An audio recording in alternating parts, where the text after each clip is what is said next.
Nous avons posé nos valises à l'unité, la commune de l'excellence. Nous avons choisi d'apporter la qualité à portée de la main. Nous avons opté pour des produits qui transportent la joie et la bonne santé. Nous nous sommes organisés pour atteindre le moindre de vos désirs. Nous avons pensé à tout, à vos produits manufacturés, à vos produits de nettoyage, à vos besoins préférés. Nous sommes allés loin en vous apportant des produits bio, des légumes, des fruits, des produits des saisons. Vous n'irez plus loin, mais vous viendrez de loin pour goûter aux viandes fraîches de notre boucherie, aux charcuteries, des bonnes factures et à notre pâtisserie. Nous sommes au marché, votre supermarché à la 6e rue, l'unité industrielle.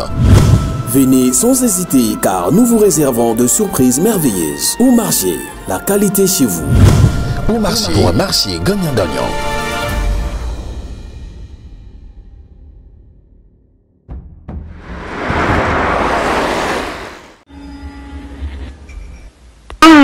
Yabiso Yangoyo, association La Joie au Cœur qui s'occupe des personnes démunies en collaboration avec l'école des 5 ans, la pharmacie centrale de l'homme, la dentiste, le kinésithérapeute, l'orthophoniste, le médecin CHU à Lille, Evenem Kouitila, Nini Kabeya et Edwin Tanda.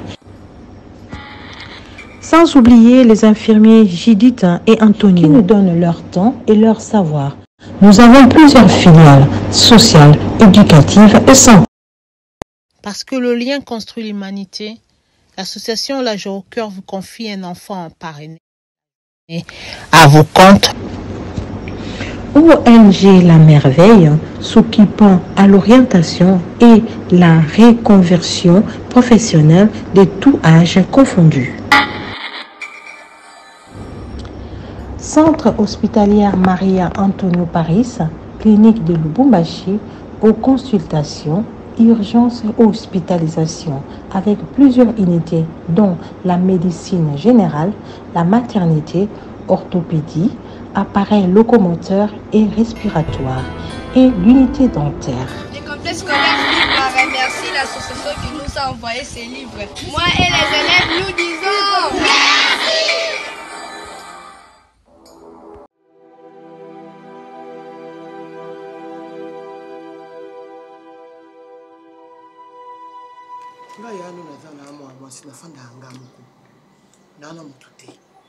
Yo ok fan escort baba nouveau marié baba ni sika ba savourer da bolingo baba zala na bango mi bali mosta mobali yo ki nous fanda no ke kusala nini fanda nanga awa ngana mo si yo mo si kuna ba ombali ba mosta mobali ba fanda ndako moko yo ki usala nini pour ma kitoko te fanda nanga i awa oh raison nini de la tout ce raison nini ki fanda po awa na sali on nini to fanda biso mi bali ba no tu voyage nous a awa ma ben yo moni ayo ki fanda pour ma Fonda awa. Ya Teresa. Kuvanda na yo ezanga biti. Yo ba mingi. Et puis ezanga bitinda tinda moko ezanga tina. Et puis nanda kuna o tongo so etani bandi koyemba bandi monzembo funguli ba fenêtre nyonso. Na comprena te. Ya on la préféré na ki vanda na pa yo mar. Pour ngana yo mar tous a même moral. Oui, ngana yo mar to même moral. Zembo zambele sa ko mabe hein. C'est ça là, on m'a dit en fait. So habitinda tindo boyo qu'est-ce que pas moi moi bali sika tam so bandi zeminae. Nangana na otindo mingi. Ana bonne. Ça bonne te. Yé moko no sala ko yo comme ça vanda po jamais ko kenanda ka mutu. A kombelo ndaku atandelo mbetu alambela yo akendelo wenze. Yo, fandi kala meso lié. Ça va bando fanda na mesa te na bando lié te mais na olala kuna. Yo mari da ifsenga ndako ne yana 3 chambres. Nga na chambre moko so mo sina bandizi mi ya mono ba obota. Pona chambre na nga na lingia te loko muta kota te nga mono na meubler chambre na nga. Wana ndaka bato. Mais oui pourquoi pas ndako. Ndo uti nga bi to tarangola ba na mbongo na bango. Ndo tu boko so pe appartement mo na gobo vandi Po muta lolendo. Po muta lolendo makasi mndeki nanga. Luka sika no fanda na kimotika mwana maso to tranquille. Yo ma wabi tu. Na yoka te. Na limbe yoka ngote. Okanga mananga boy poni. Boni boy. On utiliser nga. Yo no ko utiliser na nini yo ba isi ba utiliser. On nga utiliser na nini? Mutali na ko vanda te mama. Tika na vanda na kina pa yo mari to seka kuna na yo mari. Oh manquing a mine de rien. Ya nga wili pe ko bala vent. To lo ba ke. Ero ba bali ba bota mona comme na ageni ka yo mo uchu bala awil ko bala. Esala ka bongo biso ba fito za batabilo bela. Buba ndakala na yo kanti na ngana kete. Atolo ba ebono kindi yo makaya na ngala linga kimaka. Ngaba ya Karine. Ngaba nga mwasi nani. Osangani. Aza mukolo ndako. Mutu ta ko tie yo lo boko na ndako na ye. Bona pekise ki na ebisio. Na ebio très bien. Quand on a que mes blancs, on a panza makita, na ko panza penza kuna. Oye bakas. Na ela kiyo. Bon plaisir. Banda tonga bengo taboyo. Ah pema. To mami mtaira kinga. Moi ça pas bobi. Couple moitié. Couple moitié. Batama moi c'est mon bandé ngo marba za bona Karine. Papa Bonika Beya. Na mwasi ne mami. Bo pa Bonika Beya égal Omar. Te? Ya linga mwasi ne tango ba kolina ensemble. Mwasi ne femme soumise. Pardon, tu kangane sukana. On nga ba kumisa baninga te poani. Ikara kumisa mari na mwasi na ye. Tango ba mwasi soumise te Omar a impoli. Non, quand il mouille les kangas, on dit les sous kolamba, te me kalobando lamba, de fumbo lamba ezema, de makai. Yanga mama, yanga. Nanzini. Na lambe bien ne.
Oh, Billy.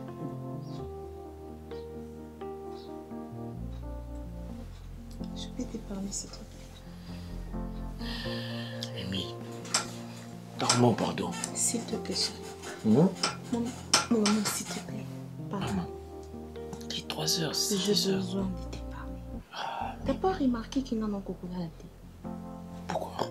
Parce que j'ai pas sommeil. Pourquoi tu n'as pas sommeil? Je n'ai pas sommeil. En fait, tu m'avais. Tu as fait mon mauvais rêve? Non.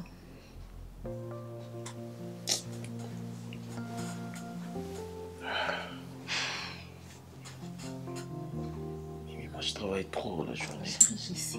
S'il te plaît, ce que je vais te parler, c'est aussi important. Je dois parfois me déposer, non? Mais il s'agit de nous, non? Est-ce qu'on peut pas parler demain matin? Non. S'il te plaît, pardon. Je sais que tu es fatigué, mais j'ai besoin de te parler.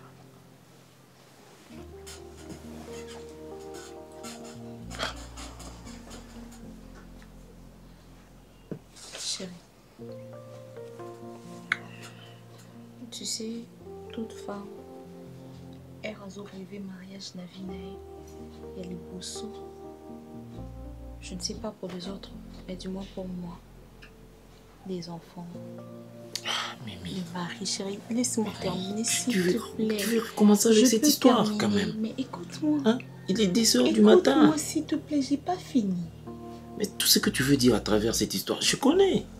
Tu veux les enfants, Est-ce tu que, veux... est-ce que tu comprends, moi, que ça me fait mal et que je souffre? La fois passée, je suis allée chez maman. Elle m'a posé la question. Elle croyait que je suis déjà enceinte. Maman marie jamais. Maman, attends. Et les gens pensent que... Ma mère à moi vient de te poser ces genres de questions. Chérie, c'est normal. Non, c'est pas normal, ce sont mes questions. Après tous ces temps, tu n'as pas qu'Anisaki n'a bandit déjà. Tous ces temps, il y a combien? Il y a combien? Ça fait déjà quelques mois, mon amour. Oh, chérie, on n'a même pas compté 5 ans. Chérie, s'il te plaît. Et puis la stérilité, je vais te dire un truc.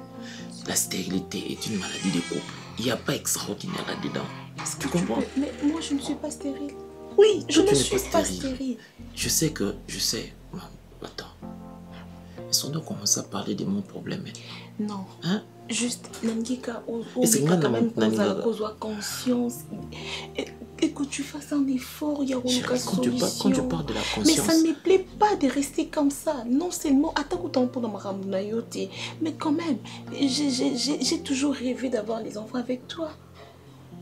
Est-ce que moi je refusais de te donner les enfants? Est-ce que... Hein? Comment ça peut arriver? Regarde dans les calepins là, tu vas voir. Le premier fils s'appellera Jonathan. Le deuxième, ça sera encore un fils. Tu sais, le nom c'est Petit Paul. Le deuxième, je sais que ça sera un garçon.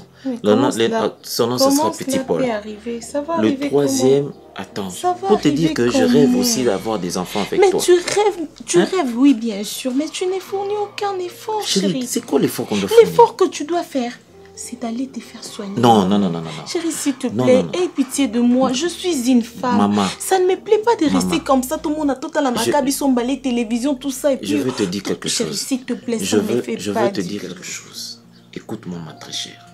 Dans la vie, quand tu veux gagner, il faut être patient. Tu vois? Ne perds pas ta patience. Tu comprends? Ne perds pas ça. Et en second lieu, cette histoire, eza kwa ndenge butu eza boye. Tongo esani erotanga. Nzamba sala eloko yango na déposition. Soit t'as fatigué, soit t'as d'énergie. Donc période de fatigue est récolléka. La période n'a énergie. Les combles de tout, c'est que toi tu ne fournis aucun effort. Mais c'est quoi l'effort que je devais fournir? Mais combien de fois n'a bisou qui nous va mettre? Non, bah mettre ça ba panzanga sango. Bon, pendant sango, garçon a azaka impuissant, a satisfaire moi si na été et tout ça. D'ailleurs, moi si na et comment me laisse sous un problème. Laisse-moi te dire, il faut être observatrice. Observe la publicité na bango ba spot publicitaire na bango Alexandre TV. Au coup ta ba bilongia ba tout eza wana, o abeka na gonogoxi, o abika na Silly Félix. Écoute. Moi, je viens de te dire tantôt, ezali période nango ya fatigue, période nango ya énergie ekoya. Mais isinga ba période nango ya énergie non, eza nango nzoto ça tourne, c'est la roue. Maman, tu vois, tu n'es pas la première personne ya ozalanaka oyo ozanango. C'est-à-dire qu'il y en a vivant avant eux qui ont trouvé des solutions et ça marche. Pour l'instant, est-ce que tu ne peux pas te contenter de préliminaires? Non. Oh, Mimi. Désolée, mais je ne peux pas. Tu sais combien de femmes qui cherchent les hommes à préliminaires? Tu sais combien de femmes qui cherchent les hommes à préliminaires? Tu veux que je me contente de mais c'est ce qui est disponible pour l'instant. Non, c'est parce que toi, tu ne veux pas te soigner, c'est ça. C'est pas que je ne veux pas me soigner, non.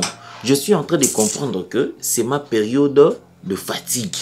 Après cette période de fatigue. Et moi dans tout ça, maman, on sait, toi et moi, on s'est mariés pour le bal dans 2 ans. Écoute, chérie, ne sois pas égoïste. Ne sois pas égoïste. Le mariage, ce n'est pas moi. Le mariage, c'est nous. Nous. Mais quand tu parles comme ça, là, tu penses seulement à toi. Et moi, tu m'aimais où? Parce que tu dois penser à me satisfaire. Je suis ta femme. Comment on a un souci? Il y a les cambo. Mimi, dis-moi un peu, Mimi. Le préliminaire ne te plaise pas? Non. La manière dont elle se présente là. Non, ça ne. Ces préliminaires ne te plaisent pas? Non, pas du tout. Pas du tout. La manière dont il se présente ne te plaise pas? Mimi, si tu étais à ma place. C'est que carrément il faut arrêter avec. Si vraiment tu étais à ma place. Ça, c'est de la gourmandise sexuelle. Ça, c'est de la. Oui. Moi, gourmand. Ça, c'est de la gourmandise sexuelle. Tu vois? Même la Bible nous renseigne ceci. Attends, la situation aux anango, si je ne te désirais pas, ça n'allait pas te déranger. Mais c'est que moi je suis en train de t'expliquer. Moi, ça en a besoin dans c'est que je suis en train de tu allais penser que non, je suis mais pas là, non, là, qui sont combien Nazan a besoin de mobile.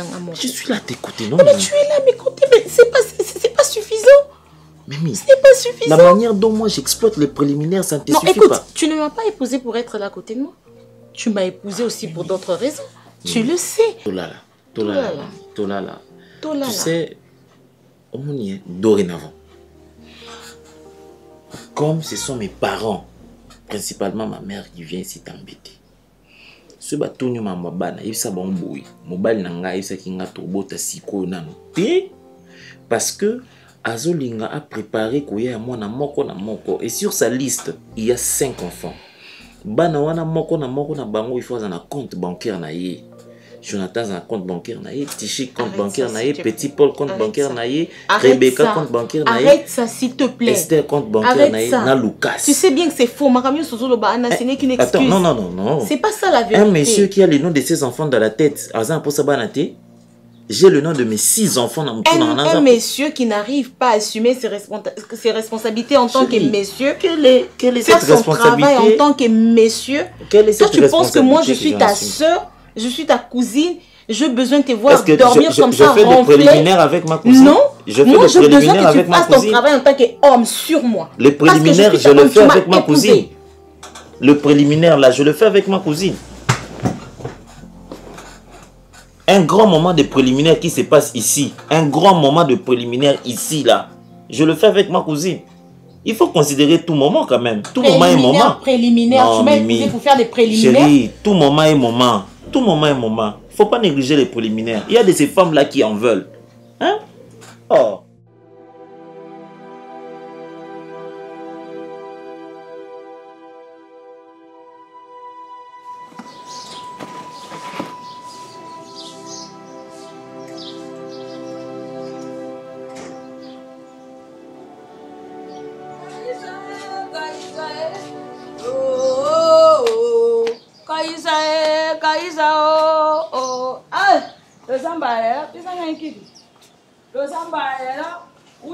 Saki marathon na lo bana ya eso taboita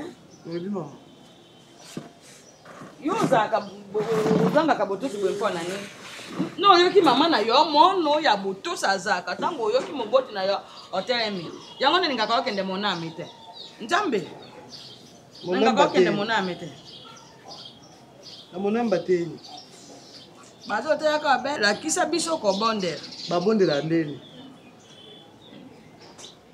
amoni soko ojo bondela kosala lokola batabole mate bondela na sambwe soko balobi na sambwe eza tete yokota obeya na kati ya sambwe na yo jano pardon maman naoka balobela yango mpe mingi kota na chambre kanga fenêtre kanga porte zwa bana benga na bango ntina monta na congé motika na kati ya ndako sie coffre banda prière ezala ndeni ezalaka bongo tete obenga na bana osala nini omoni sambwe soki balobi kota na sambwe sambwe wana elobi makambo ebele mpo omoni soki moto akoti na sambwe moye likambo ezwa ye eyali te moyoka makelele okiliko eyali te mpo oza place na yo moko yango omoni na makambo ya nzambe ebongaka nini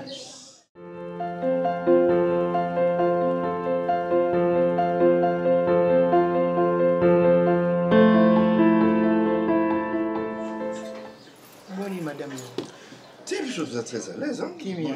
Oui, ça va. Il va la sikaye.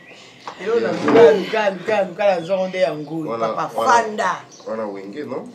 J'ai dit Wenge, c'est du bon chic, du bon genre. Téléphone, il y a un yo. Au fond, on s'en a un. Il y a que ça, coup de nabéza. Oh! Après le code d'ailleurs, moi si vous allez monter après ce code d'ailleurs. On va appeler ça, on va piater. On peut ça petite sœur. Moi, je suis beaucoup à mes petites sœurs. Ah oui. Raconte ce que c'est un chat. Boni. Bien. Pour ça, je pensais à vous voir parce que là, nous avons dit. On a payé maintenant pas m'envoyer du ballon. Nous avons dit, on a la caille, il y a un format de peau. Tout va bien, tout va salabouiller. Il y a des gens qui ont déjà bien. Moi, je n'ai pas aussi mis bouteille ça. Oui, ni non, non. Je suis censé à Roleka et ça vous un grand merci parce que vraiment vous êtes impliqués, l'implication est vraiment très visible. Merci. Merci beaucoup. Ah, biso atwala surtout le papa mais batimisou bazar mais ba l'autre ndiri ata aux États-Unis mais eloko ande zo likelanga zo kamusanga ngano to vandi il faut rêver grand.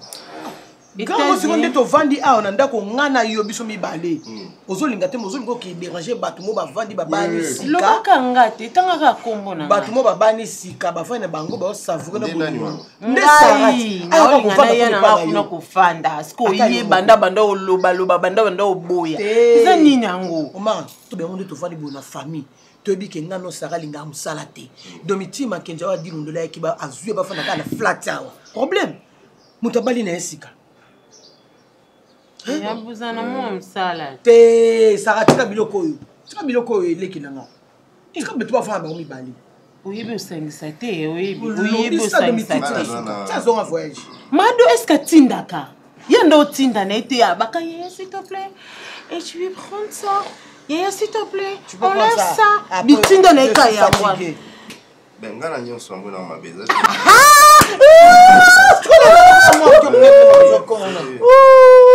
Exactement parce que tu es au balanasika, des petites sœurs n'anga ya kuya vandi para. Titi ya kuya na ya kuya ne pas ya na. Yo kanga isiko. Moni bato ba ucho bana sika. Bana na couple mo ya sika bango mi bale bafanda no bango mi bale. Bolingo bosaki na libanda wengi azo te para bango azo akotala ka na ndako na yo. Isa obuza na musulelo te o marne kilanga. Lelo bo vandi boko habiter bo sangani sko bizaleli oyo wenga zaza nango tongo chipoko pa mama nena tatane Sarah nous avons 3 Sarah maman Sarah sokolo comme les mots nous avons 3 pièces chambre là na madame nanga Sarah qui occuper chambre moko et puis chambre moi qu'elle a visité bon pour nangai et les autres déranger dans la montée tu peux venir quand tu veux Teresa, au revoir. Bon, si j'ai un isa importaté. Bon, moi, la canne, c'est la grande. Donc, la maman, l'équipe. Donc, quand c'est à moi, réception, moi, sans sa maman, dans sa famille. Si au but de yon salon, t'es pas là, ou soit t'es pas là, c'est à vous de décider. Bon, au PC, le côté. Ce qui se passe là, c'est un scope, on a bien Yvette Molato. Yvette Molato à camarade non? Oui, pour na aérodrome bon marché, avenue aérodrome. Non, c'est ce côté Ista. On sait toujours qu'il y a des terrains au lycée. Donc, la cabine quelque part wana. Ba clôturer pe terrain au kitoko. Oui, ce qu'on va terrain. Avant terrain, immeuble mo ya orange ils en abri. Akanga ba boutique na ye. Tiazo font lorsqu'on a bandal, il y a un côté. Ce qu'on a un restaurant. Ah d'accord. Meat please ça là. Tu te mets qu'ils sont propres. Il y a photo que nous biso mi balé. Oh. Ils ont cadre bien. Oh. Papa Louba. Ils ont cadre très propre. C'est vraiment pour des responsables. Donc comme on a un restaurant, on peut lire. Yo peut savoir numéro maman Yvette. Yo peut savoir numéro n'engana benga. Muninga na ende wana. Moni nebi ça que to biamba combien autant de personnes. Mawela. Ça les na combien de personnes. Ça saleté, ça resto. Bon restaurant ça nini, ça na libane ça comment sale moko bonne ba to ba kitchen ba benga restaurant. Yo quand c'est ça de fête. Nga bi ça de fête, ça restaurant ça sale. Ouais, là restaurant ça sale. Et bon les amis. Bana ki ça sera boy. Papa, yo boke écoute na muninga na. Bonjour à Soubeng, on va t'aller. Tu mets là. Non. C'est le sous-là. 082 082 79 79 65 65 233 65 233 des numéros 89 82 12 327 voilà aujourd'hui Meat Please restaurant il y a aussi une réservation tout le nombre de personnes ou ici on nombre de personnes Meat Please restaurant non ça ka bon non tout n'est pas mamnia soana comment tout les tout voilà.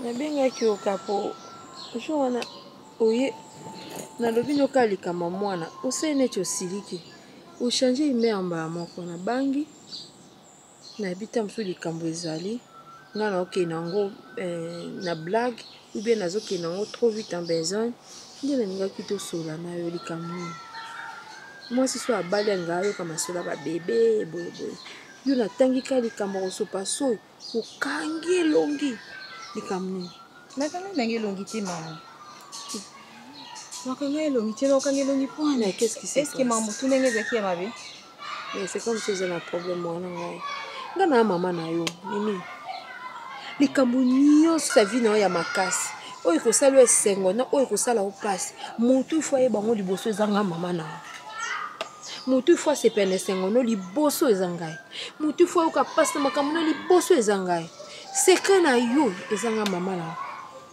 okola na bakamaradi te kilikili oyo bana kobetabeta basolo baza te soki likambo omoni ezoderange dis-moi yebisanga naza mama na yo naza prête ya koyeba makambo eloko ezoderange nango ngai te à propos ya bana dakosta bito bana biso nanu on n'est pas pressé toana bajeune couple tosavoure nanu mariage na biso tant bana bayaka kochanger moi mambo ebele na kati ya couple c'est un peu ça donc voilà c'est un peu ça Mimi c'est ça que tu dis c'est un peu ça mobali balanda makambo mobali te moi si ndazwaka ménopause mobali azwaka ménopause te bonjour maman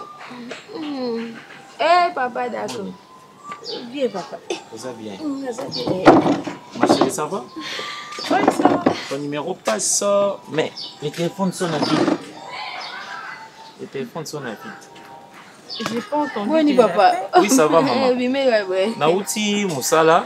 Alors, à ma grande surprise, comme je passais. Ah, les téléphones vibraient. Ah, ok. La tête on a vibré. Moninga na mon jour a aménagé à Liboso. Côté là ça. Oui, juste 7 parcelles comme ça. Na l'équiboui. Na zongi koutoupé. Na zongi koutoupé. Oh. Mais donc on a qui transport moi mon boulot.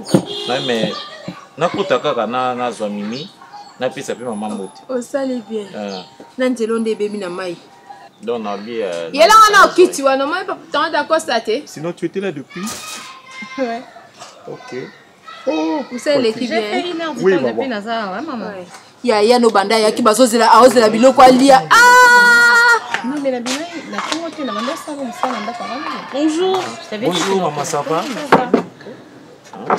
Tant d'accord ça bon mai kaka nano mai usana biloko na soki beli yela bango balia ye pa uti musala na nzala biloko beli note ça la question tu avais dit que au moment na 9h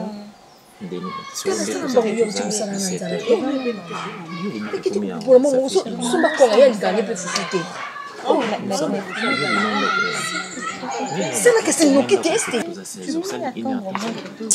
papa na olia no kwangati nyoso tu na olia nanga na olia nanga bonne sana oui il est nango bien bien maman ça va papa na bosani camarade na ngaza na boutique ya mama Schengen ba komone mama Adidi sac mais tellement Schengen imumbaya ye ba benga ka mama Schengen biloko moko ye nango ba kano ba veste ba taille na bino OK oh il pas voyager kaka a voyager ça kata ba 2 jours azongi 3 jours azongi marié baza pe kimia mobile kimia na mobile na ye kutu ndeti soki a voyager au monde neti mikolo papa mutazala kishasa bomba baba na poto mais mona noko bazana misala basala ka mona papa ye nanu atiki ye ya les stable très stable mais basi bango au monde neti ndenga za na agence na ye biloko ne ya na avion akokolonga tamso Paris akena province akezo biloko bato azongi Paris pa ayekini.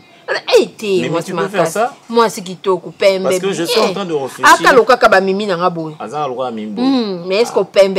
Je suis en train de réfléchir dans le même ordre d'idée là. Bon, le Koloba si va bunda, même si au monde qui va se côté en affaire et tout ça. Mais alors, si une femme quitte Kasavubu vers Gombe, Azo se met déjà ba doute quand moi transport. C'est ça aussi le grand problème. Parce que dans le mariage, maman, la confiance, c'est une règle d'or.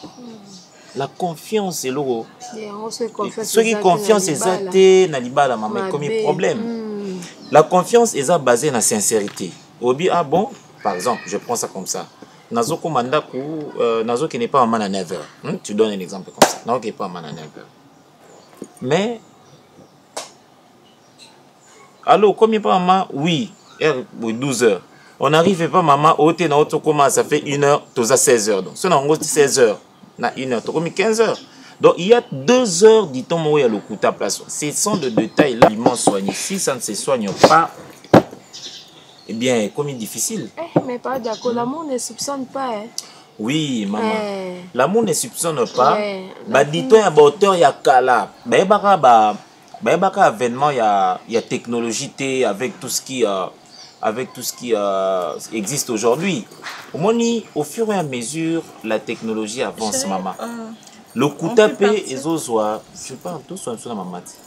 Alors, au fur et à mesure, le coup tapé, le maman, et comme il y a une vitesse, on peut imaginer. Maman, elle dit qu'il y a lambi non té. Maman, bon, lamba.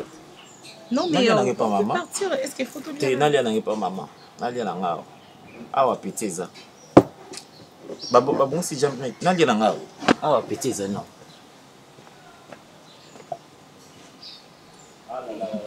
Tout à tout. Aïe pour vérifier ce nga naza. Donc pour lui, il doutait que n'ayez pas naïe. Maman n'ayez pas que n'obima na 12 heures atike nga non sa ni nanda. Na bando sa musa na zango sa ngoti kanda kuna salite te. Ayebi makam na bando sa nanda. Papa manebi no boye barate. So eta mbali elingaka ba contrôle bo.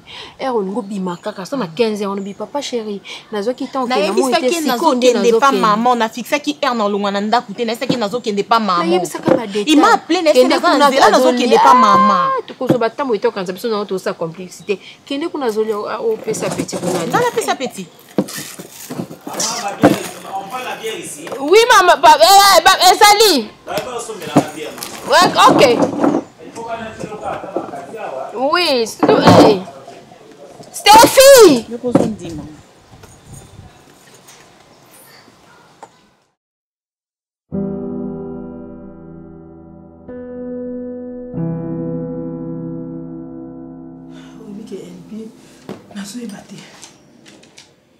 ngai ana oyo nayebi te saka soka lokani na vie na ngai depuis relation ya ngai nayebana na Omar aza mwana mwasi oyo akotaka kaka na vie na ngai alukaka kaka bebisa plus d'une fois topotana na ye na téléphone topotana na ye mingi mais trop c'est trop comportement na ye siko ye na terrain donc comportement na sokoka te Sarah na vie na ngai eza nini elbi donc to comme une incompréhension mona au mari auto ça na moté d'habitude pourquoi moi c'est la présence de na kati na biso oh ni semi kaka ba semi pe ba sona na bango ça passe so au monde zo koka to tikenga mona s'en charger na ye mais elle est une femme comme toi yoko bon akoki ban ko yo choba merde mais si ça ne te peut pas là na mobile na yo parle ye wengi zani na maman ngana yebi yo za moi ça aller ça facilement t'es comme ça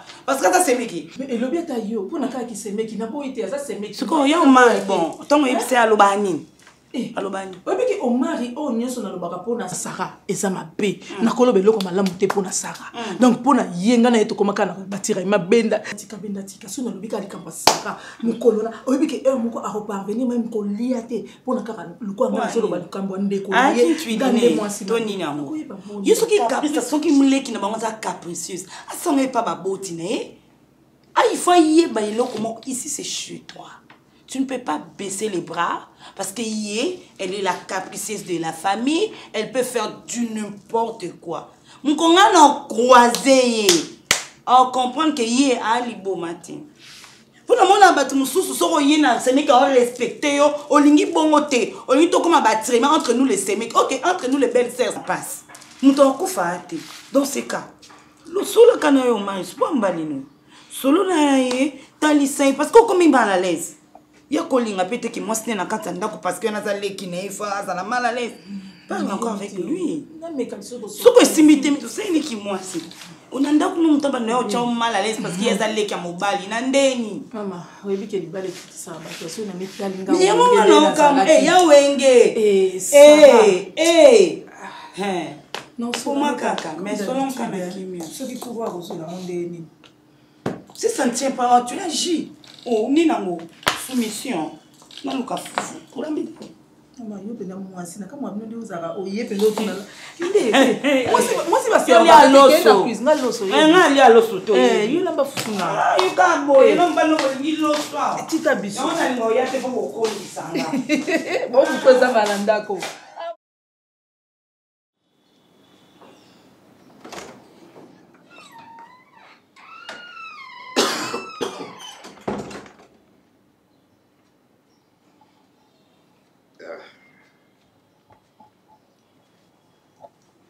Chaud.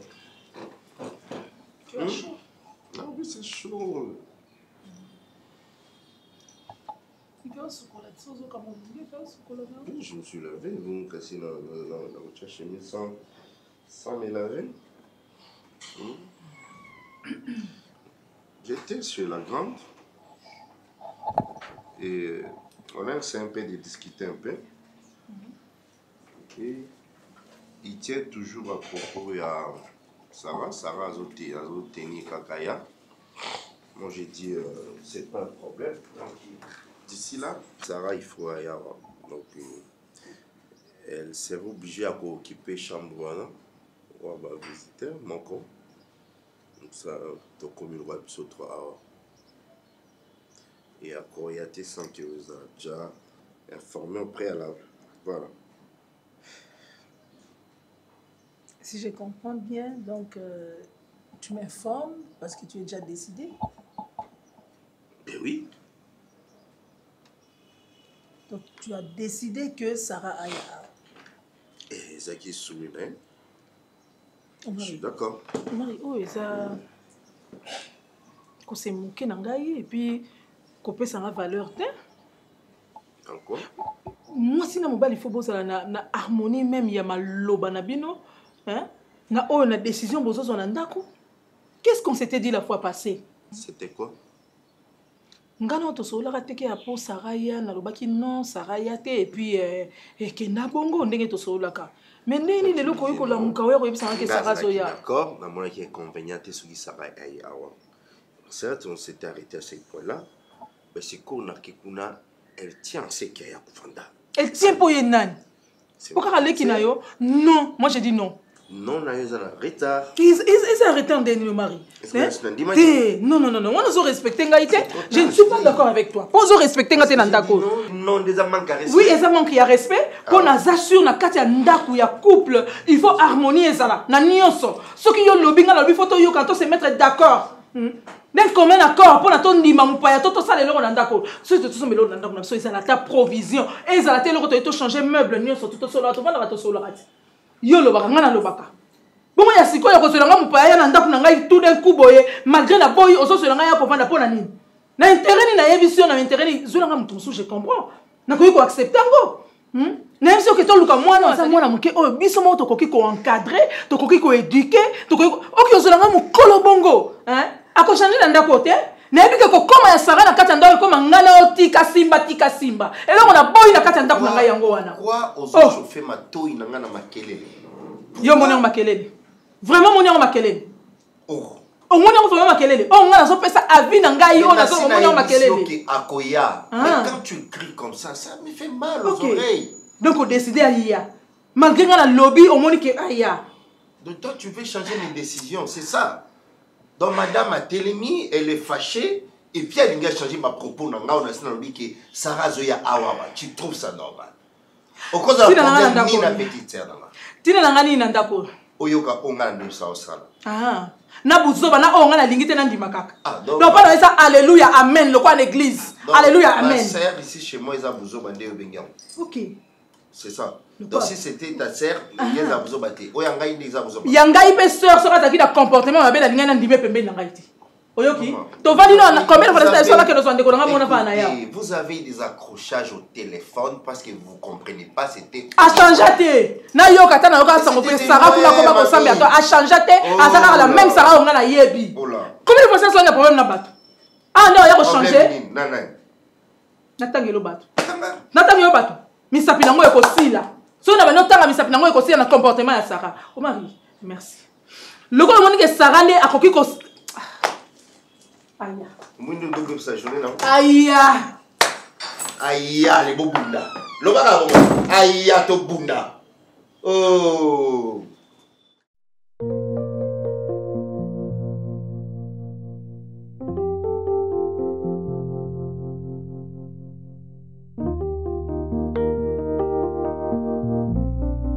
Si tu n'as pas confiance à une femme, pourquoi tu l'as épousée?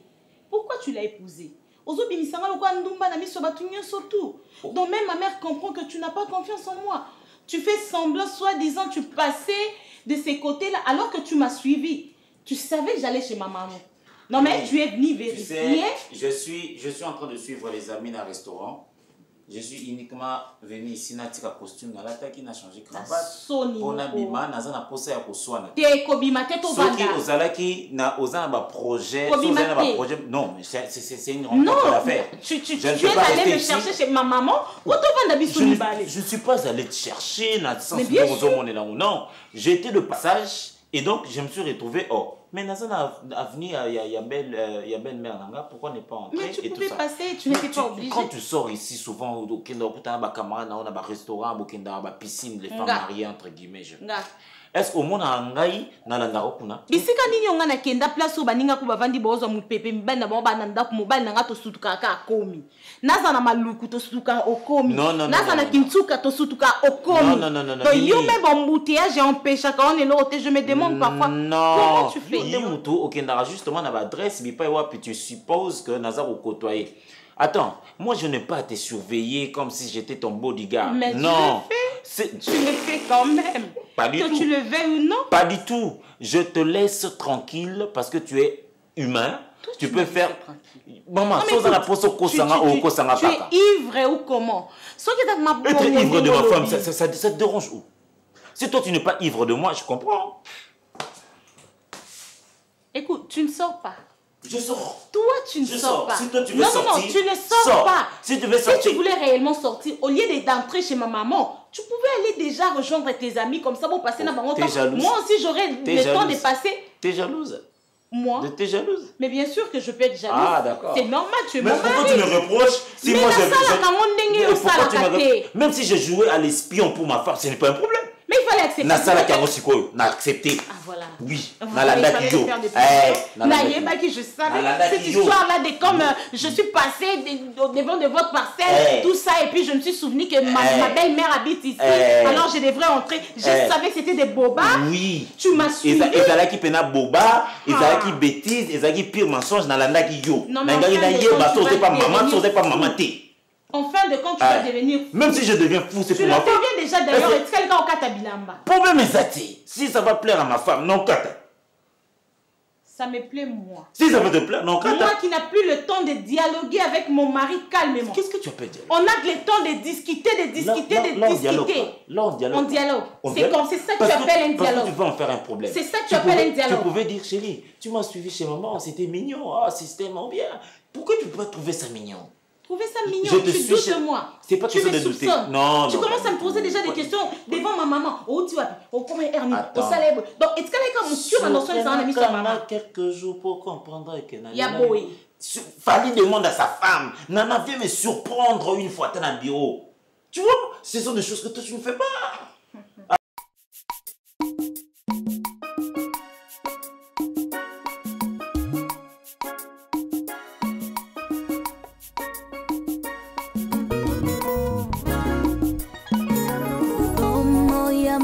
Sengaka moboko moko songolo bipai yangu etongami bipai elikia epemi yanga bomoi natonga likolo na Yesu Kristo maloba na ye moboko oyo esimba bomoi nanga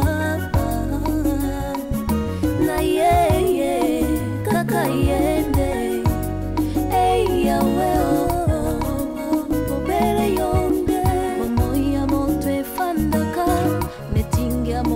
songolo bipai yangu etongami bipai elikia efali yanga bomoi natonga likolo na Yesu Kristo bilaka na yende likia oye simba bomoi nanga